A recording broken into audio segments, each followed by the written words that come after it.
should all mind much less about brands.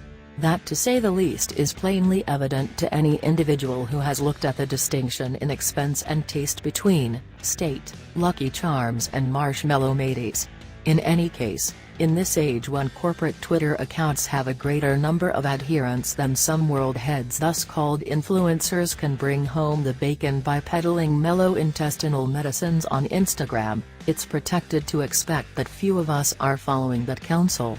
On the off chance that we were, perhaps the most well-known reaction to a notice of the Kia K900 wouldn't be, "What's a Kia K900?" Kia trusts its lead car will achieve a higher profile when the upgraded rendition hits the US advertise this fall. In front of that dispatch, we drove a Korea-spec K900 in its nation of origin, where Kias and Hyundais are thick on the ground and K900s are as normal as Lincoln Town cars used to be in America. The best news about this K900 is that it takes little from its ancestor, riding on another stage imparted to the Genesis G80 and G90. The new K900 is both longer and more extensive than the current model, with shorter front and back shades. These extents, alongside a more drawn-out wheelbase, help to amplify traveler space and enable the K900 to accomplish exemplary back-wheel drive extents, despite the fact that it will come just with all-wheel drive in the United States. In the engine, a twin-turbocharged 3.3-liter V6 motor likewise found in the Kia Stinger GT makes 365 pole contrasted and the active V6's 311 horses. An 8-speed programmed is again the main accessible transmission. Given the DNA imparted to the Genesis cars, it's not astounding that the K900 feels made and skilled out and about.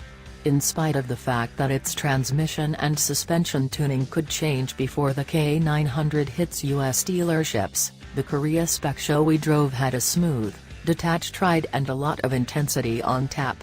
The suspension recuperates rapidly from knocks, and the 8-speed's days of work are liquid and very much coordinated. The directing wheel channels no criticism at all from the street underneath, however the steerage is agreeably weighted, and reactions are exact and brief.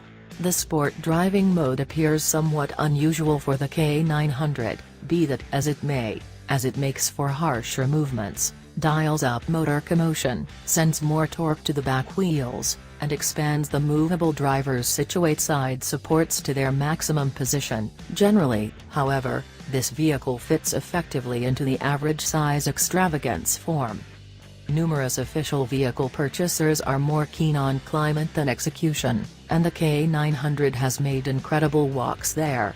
The outside structure is increasingly uncommon, with a quadric design grille and a two-fold bar light signature.